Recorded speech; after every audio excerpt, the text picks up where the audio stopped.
व सबस्क्राईब करा आणि बेल आयकॉनला क्लिक करा। कोल्हापूर जिल्ह्यातील स्त्री परिचारांचे जेल भरो आंदोलन। कोल्हापूर जिल्ह्यातील स्त्री परिचारांनी जिल्हा परिषद कोल्हापूर येथे आपल्या विविध प्रकारच्या मागण्या मान्य करण्यासाठी आवाज उठवला।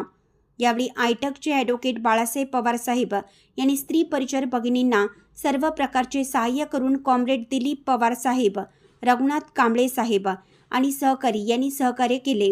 यामध्ये जवळपास 450 महिला परिचार उपस्थित होत्या।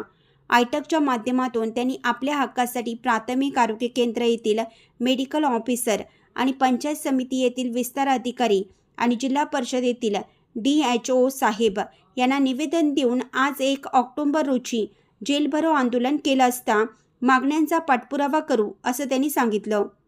इंडियाचा आवाज न्यूजसाठी पिंटू वराळे।